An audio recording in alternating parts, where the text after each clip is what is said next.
The most feared man in Seoul stood in the pouring rain with his finger tightening on the trigger. They called him Dead Winter, because in 10 years of war, Kim Do-yoon had never once hesitated to pull a gun. Below him, his greatest rival knelt in the mud, finally broken after a decade of bloodshed.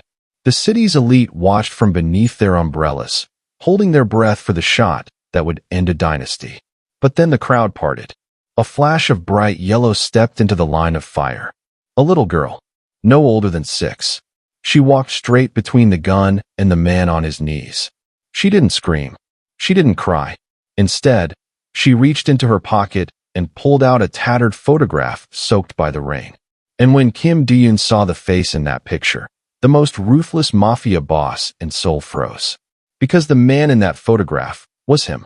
And the child was about to say something that would change the fate of the entire city.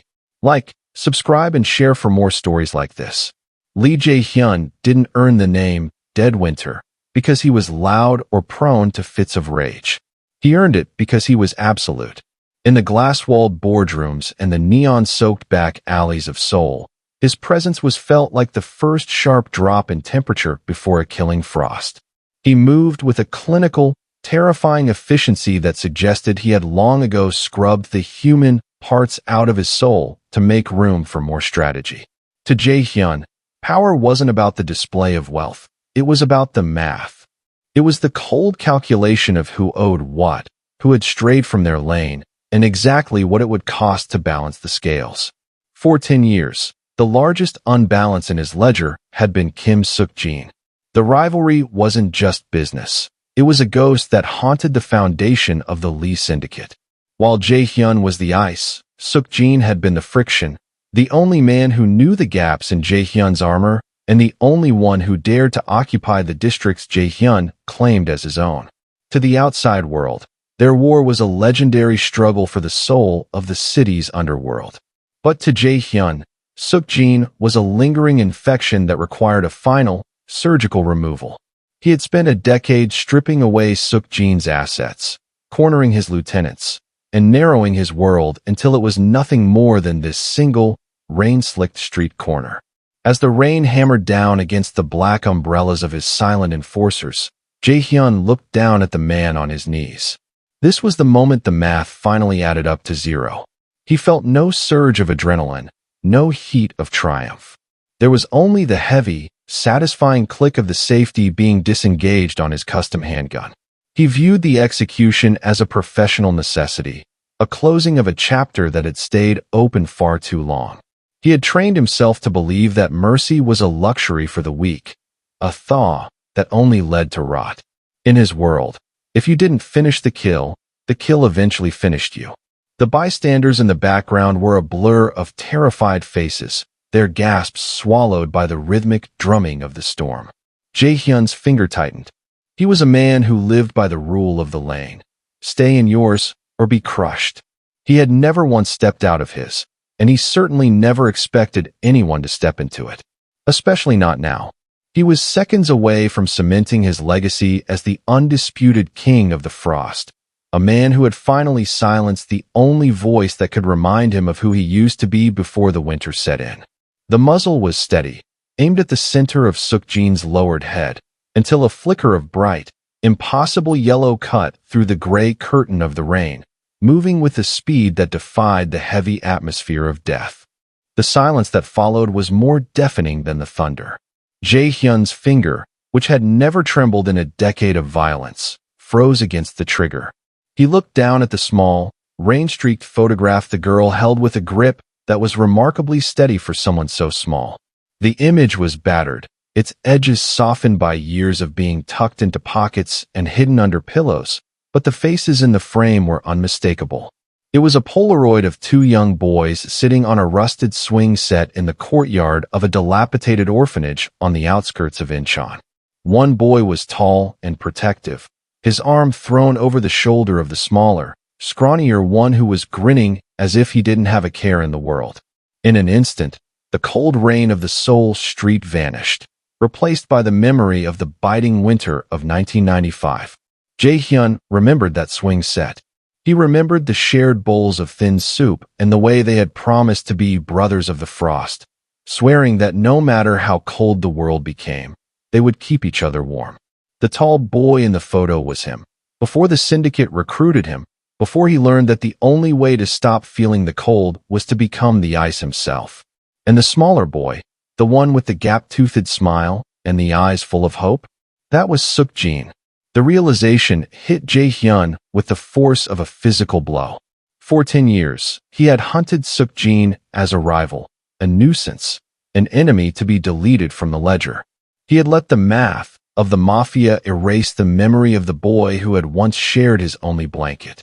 They had been torn apart by a system that fed on discarded children, pushed into rival factions until the brothers became ghosts to one another, eventually replaced by the masks of Dead Winter and his greatest adversary. Jae-hyun's gaze shifted from the photo to the man kneeling in the mud. He looked past the scars and the exhaustion of the rival mob boss and finally saw the shadow of that scrawny boy from the courtyard. Suk-jin wasn't pleading for his life. He was looking at the girl in the yellow raincoat with a terrifying, sacrificial love. He hadn't been fighting Jae-hyun for power or territory. He had been fighting to keep this child, the only living link to their shared past, away from the darkness of the life they had both been forced to lead.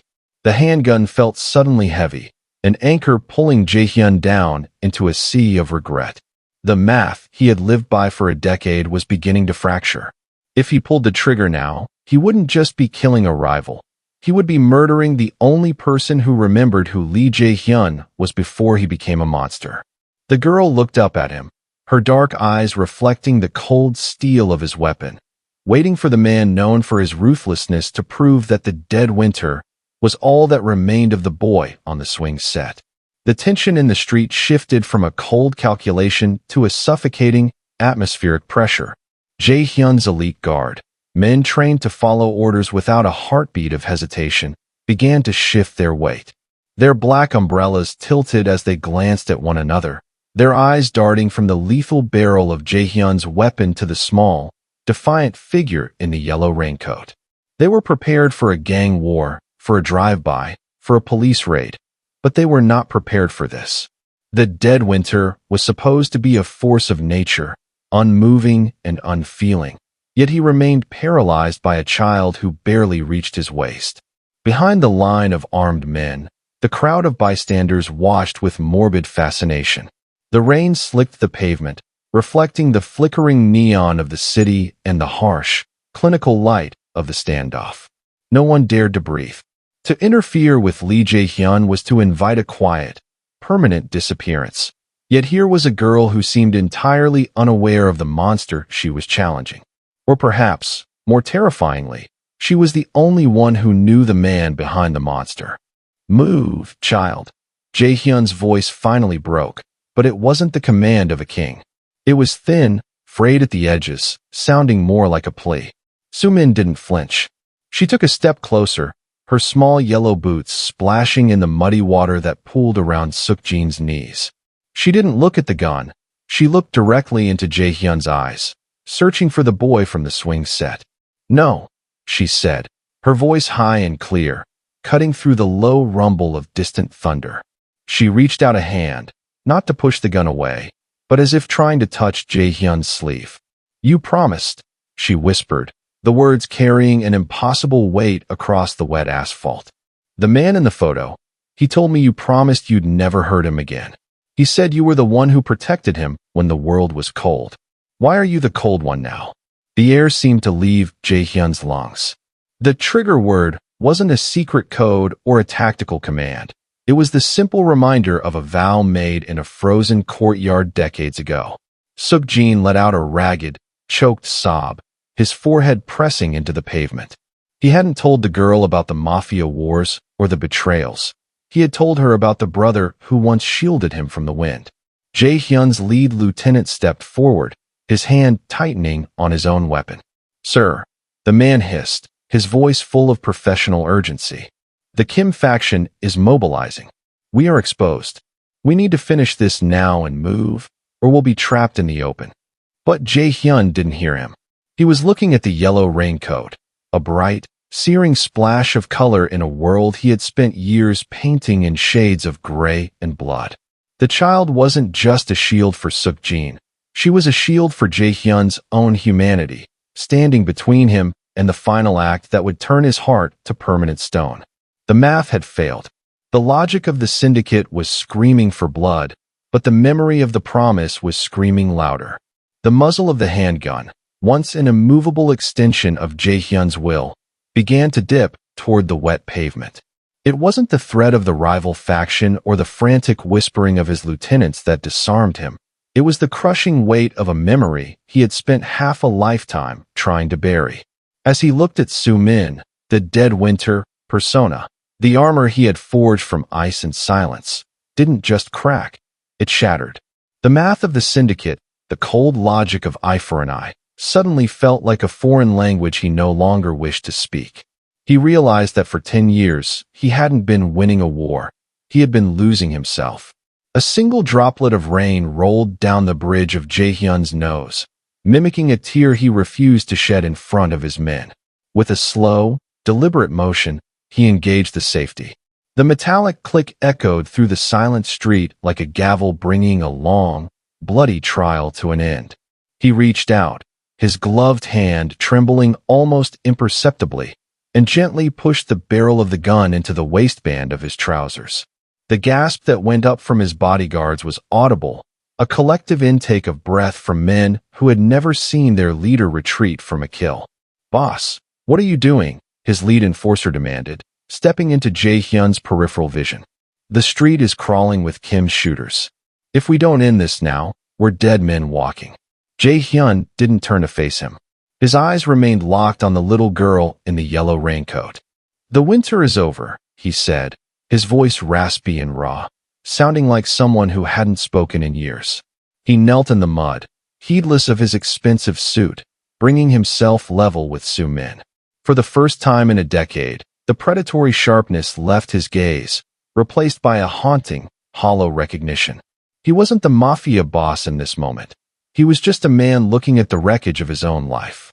He reached out and touched the corner of the water-soaked photograph she still held. "I remember," he whispered, so low only she could hear. "I remember the swings. I remember the promise." He looked past her to Suk-jin, who was still trembling on the ground.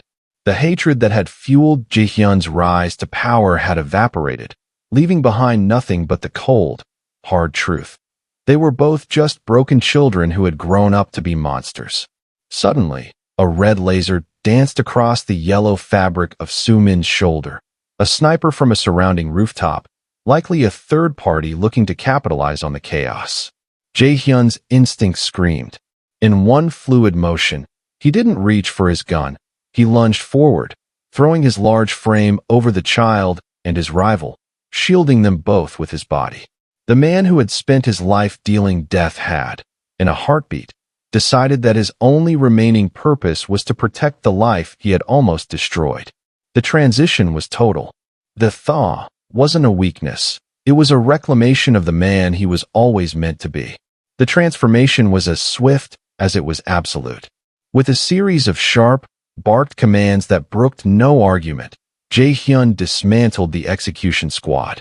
His men, confused and bristling with suppressed violence, formed a tight, moving perimeter around the black sedan. Within minutes, the rain-slicked street where a man was meant to die became nothing more than a fading memory in the rearview mirror. Jae-hyun sat in the shadowed back seat, the silence between him and Suk-jin heavy with 10 years of unsaid words. Between them sat Soo-min, her yellow raincoat shedding water onto the leather upholstery, her small hand still resting on the tattered photograph. They arrived at a fortified safe house on the city's edge, a concrete fortress hidden behind a veneer of industrial decay. Inside, under the hum of flickering fluorescent lights, the dead winter did something his men had never seen. He poured a glass of water for his enemy. Suk-jin took it with trembling hands, his face a map of exhaustion and relief. The atmosphere was no longer one of a predator and prey, but of two survivors of a shipwreck finally reaching a barren shore. "Why?" Jae-hyun asked, his voice echoing in the sparse room. Why did you stay in the city, Sukjin? You knew I was closing in. You knew the math only ended one way. Sukjin looked down at Sumin, who had fallen into a light, fitful sleep on the sofa. It wasn't about the territory, Jae-hyun. I didn't care about the docks or the districts. I stayed because of her. He reached into his coat and pulled out a small, leather-bound ledger, not of crimes, but of a debt that transcended the syndicate. Do you remember Master Kong? The man who snuck us extra bread when the orphanage director wasn't looking? The only man who treated us like humans. Jae-hyun felt a ghost of a smile pull at the corner of his mouth. He taught us how to tie our shoes. He told us we were meant for more than the streets. He's gone, Sukjin whispered. The rival families took him out 3 years ago because he wouldn't let them use the community center as a front. Sumin is his granddaughter. She's all that's left of him. I made a vow, Jae-hyun. A vow to the only man who ever loved us. I spent every cent I had, every ounce of my influence, just to keep her hidden. I wasn't fighting you for power. I was fighting to buy her one more day of safety. The revelation was a final, crushing weight on Jae-hyun's chest. The man he had branded a traitor and a rival had been a guardian of the only scrap of light they had ever known. The math hadn't just been wrong. It had been an inversion of the truth. Jae-hyun realized that while he had been building an empire of ice, Sukjin had been building a sanctuary of fire. The price of his mercy wasn't a loss of power. It was the realization that he had almost extinguished the very thing he once swore to protect. He looked at his own hands, the hands of a boss, and for the first time, he wondered if they were still capable of building something instead of just tearing it down. He stood up, turning toward his lead lieutenant, who stood by the door. Double the guard, Jae-hyun commanded, his voice regaining its authority, but with a new, protective edge. Tell the syndicate that anyone who breathes in the direction of this house answers to me personally. The war is over. We have a debt to pay. 8 months later, the early morning fog over Seoul was no longer biting. It was merely a soft shroud for a city that had witnessed a quiet revolution. The high-rise headquarters of the Lee Syndicate still loomed over the skyline, and the black sedans still moved in disciplined convoys through the streets. But the atmosphere within the glass walls had shifted. The man at the helm was still Lee Jae-hyun, and he was still a man of absolute authority, but the math he used to govern had been recalculated. He no longer ruled through the absence of feeling, but through the fierce, protective presence of it. The Dead Winter had become a legend, a ghost story told to new recruits, while the man who replaced him was something far more formidable, a leader who knew exactly what he was fighting to keep. Every morning at precisely 7:30, the most feared man in the underworld performed his most important ritual. He didn't do it for the optics, and he didn't do it with a weapon in his hand. Clad in a perfectly tailored charcoal suit, Jae-hyun walked down a tree-lined sidewalk in a quiet residential district, his strides steady and rhythmic. Beside him, skipping to keep pace, was a small girl in a bright yellow raincoat, a garment she refused to outgrow, even as the seasons turned. Sumin's hand was tucked firmly into his, her small fingers a constant, warm reminder of the vow that had saved them both. Behind them, at a respectful distance, a single black car trailed at a crawl, the elite guards inside watching not for rivals, but for any shadow that might flicker near the child. They had learned that to touch the girl was to invite a wrath far hotter than the ice of the past. Sukjin often watched from the balcony of the nearby apartment, a free man who had traded his territory for the peace of a quiet life. His debt to their shared mentor finally paid in full. The two brothers of the frost no longer spoke in bullets. They spoke in the shared silence of men who had found their way home.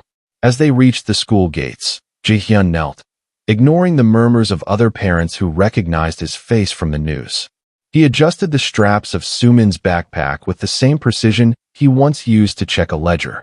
She leaned forward and whispered something into his ear, a secret, a joke, a reminder to be kind. And he did something that would have once been unthinkable. He smiled. It wasn't the sharp, predatory grin of a boss, but the genuine, weary, and hopeful smile of a man who had stepped out of the shadows and into the light. The dead winter had passed, And in its place, a new season had taken root. Jae-hyun watched her disappear into the school building, the splash of yellow finally blending into a sea of other children. He stood up, straightening his jacket, and turned back toward the waiting car. He was still the boss, and the city was still dangerous, but he was no longer a ghost moving through a cathedral of ice. He was a protector, a brother, and a father in every way that mattered. As the sun finally broke through the morning mist, warming the pavement, Lee Jae-hyun realized that the greatest power he had ever possessed wasn't the ability to take a life, but the courage to cherish one. If this story found its way to you, remember that even the coldest heart can thaw, provided it finds a reason to keep the world warm.